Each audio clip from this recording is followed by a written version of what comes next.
Hello everyone. लोग बोलते हैं कि एलियंस को हम ढूंढ नहीं पा रहे हैं, हमारे पास उतनी अच्छी टेक्नोलॉजी नहीं है। देखिए, हो सकता है एलियंस बहुत दूर हो और उनके पास भी वैसी ही टेक्नोलॉजी हो जैसी हमारे पास है, वो भी हमें नहीं ढूंढ पा रहे। अब इंसान के अंदर एक क्यूरोसिटी ये होती है कि भाई वो दूर है तो मैं उसको पता करूँ, उसके पास क्या टेक्नोलॉजी है, वो कैसे रहता है, उसका क्या लाइफस्टाइल है।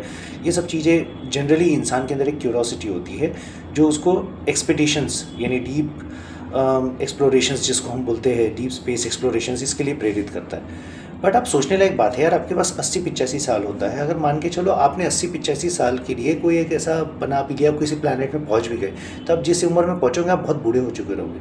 तो क्या आप अपने 70-75 या 25 साल के बाद, 40-50 साल के, आप स्पेस में अंधकार में बिना फैमिली के, बिना कुछ करे, कुछ एंटरटेनमेंट किए, बिना खेले कूदे, क्या आप ऐसी ट्रैवल करना चाहेंगे कुछ एक्सप्लोर करने के लिए?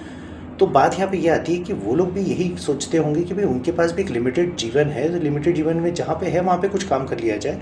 इससे अच्छा बाहर कुछ अपने समय को या अपने आप को, अपनी एज को ख़त्म करते हुए कहीं पे किसी और को ढूंढा जाए। समझाने का तात्पर्य यह है कि जब तक हमारे पास एज होती है ना, हम लोग उस एज को बर्बाद करते हैं, हम उस एज की कदर नहीं करते। हमें हमारी एज की कदर करनी चाहिए।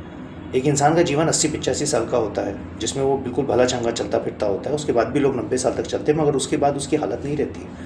तो जीवन भले ही छोटा जियो, मगर जीवन ऐसा जियो जिसमें कि कोई अर्थ हो। अर्थहीन जीवन जीकर कुछ एक्सप्लोर करके ये बताना कि मैंने पूरे जीवन में कुछ एक्सप्लोर किया है, आपको पूरा जीवन नहीं लगता कुछ एक्सप्लोर करने, बस आपको बहुत चंद सेकेंड्स या चंद माइक्रो सेकेंड्स लगते हैं कुछ चीज़ एक्सप्लोर करने। धोखा, प्यार, परिवार, रिश्तेदार, दोस्त यार, चंद सेकंड में दोस्ती होती है, चंद सेकंड में टूट जाती है। तो प्रैक्टिकल बनिए, साइकोलॉजिकली अपने आप को डेवलप कीजिए, अंडररेटेड मत रहिए।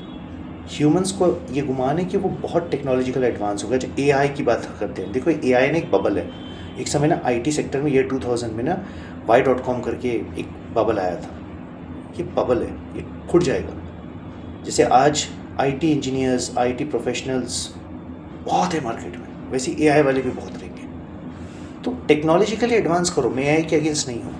मेरा ये कहना है टेक्नोलॉजिकल एडवांस करो, मगर अपने दिमाग के ऊपर किसी टेक्नोलॉजी को हावी मत होने दो, क्योंकि आपका जीवन लिमिटेड है और काम आपको ढेर सारे करने हैं। इसी के साथ समझदार बनिए, अच्छी किताबें पढ़िए और अगर प्रयास सही लगे तो लोगों तक पहुँचाइए।